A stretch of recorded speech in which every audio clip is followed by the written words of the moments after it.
ಪುರುಷೋತ್ತಮ ಸಂಗಮದ ಬೆಳಕಿದೆ ಇಂದು. ಹಳೆಯ ಪ್ರಪಂಚವು ಬದಲಿಯುತ್ತಿದೆ ಸುಧಾ. ಹೊಸ ಯುಗದ ಮೃದು ಗಾಳಿ ತಾಕುತ್ತಿದೆ. ಬಾಬಾ ಕರೆದು ಹೇಳುತ್ತಿದ್ದಾರೆ, ಮಕ್ಕಳೇ, ದೇವತೆ ಪದವಿಗಾಗಿಸು ಪುರುಷಾರ್ಥ.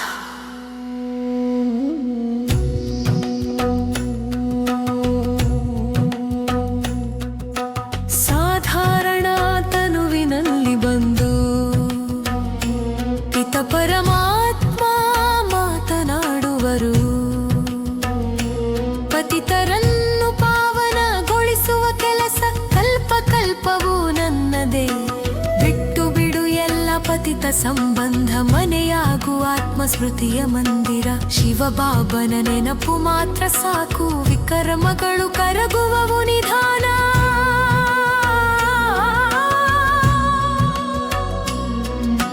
ಯಜ್ಞಾನ ಧನದಾನ ಮಾಡಿದರೆ ಧನವು ಎಂದೂ ಖಾಲಿಯಾಗದು. ದಿನ ರಾತ್ರಿ ನಿದ್ರೆಯನ್ನು ತ್ಯಜಿಸಿ ಸೇವೆ ಮಾಡುವರ ಬುದ್ಧಿಯಲ್ಲಿ ಒಂದೇ ಶಬ್ದ.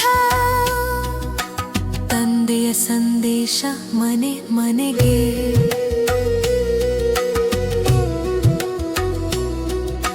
ಸೇವೆ ಇಲ್ಲದಿದ್ದರೆ ಉಮ್ಮಂಗ ಇಲ್ಲ, ಅವಗುಣ ಇದ್ದಲ್ಲಿ ಪ್ರೇರಣೆ ಕಡಿಮೆ.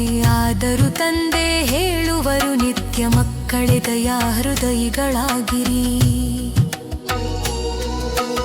ಇದನ್ನೇ ಯಾರೂ ತಿಳಿಯಲಿಲ್ಲ, ಇಡೀ ಜಗ ಹೋಗಿ ಕೇಳಿದರು. ಸಂಗಮ ಯುಗವೇ ರಹಸ್ಯ ಯುಗ, ದೇವತಾ ಧರ್ಮ ಪುನಃ ಸ್ಥಾಪನೆಯಾಗುವ ಯುಗ. ಲಕ್ಷ್ಮೀನಾರಾಯಣರ ಚಿತ್ರವೇ ಸಾಕ್ಷಿ, ಹೊಸ ಪ್ರಪಂಚದ ಘೋಷಣೆ ಈಗ.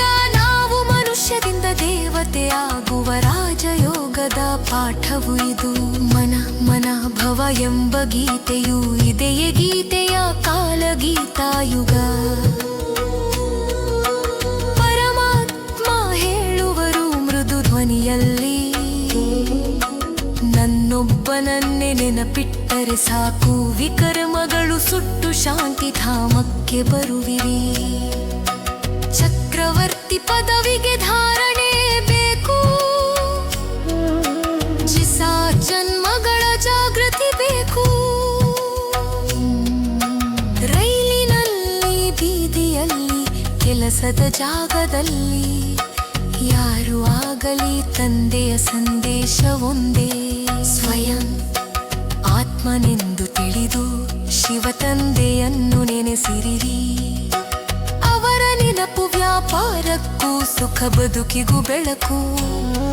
ಮುಂದಿನ ಜನ್ಮಕ್ಕೂ ಅವಿನಾಶಿ ಭಾಗ್ಯ. ನಾವು ಬ್ರಹ್ಮ ಕುಮಾರ ಕುಮಾರಿಯರು, ಪ್ರಜಾಪಿತ ಬ್ರಹ್ಮಣ ಮಕ್ಕಳು. ಯಾವ ಕುಲಕ್ಕೂ ಸೇರಿದರು ನಾವು, ಬ್ರಾಹ್ಮಣ ವಂಶದ ಪ್ರಥಮ ಬೀಜ. ಶಿಖೆಯಂತೆ ಪ್ರಕಾಶಿಸುವ ಜಾತಿ ನಮ್ಮಿಂದಲೇ ದೇವತೆ. ಶಕ್ತಿಯ ವೈಶ್ಯ ಶೂದ್ರ, ಮನೆಯಿಲ್ಲದವರು ಕಾಡು ಜನ. ಸಾಧಾರಣ ಮನುಷ್ಯರಿಗೆ ದಾರಿದೆ ಪಾವನ ಪ್ರಪಂಚದ ಪ್ರವೇಶ. ಸ್ವಲ್ಪ ನೆನಪು ಮಾಡಿದರು ಕಲ್ಯಾಣ,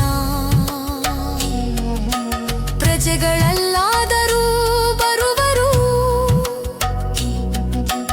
ಈ ಧರ್ಮ ನೀಡುತ್ತದೆ ಅಪಾರ ಸುಖ. ನಮ್ಮ ಜ್ಞಾನ ಗುಪ್ತ ಖುಷಿಯೂ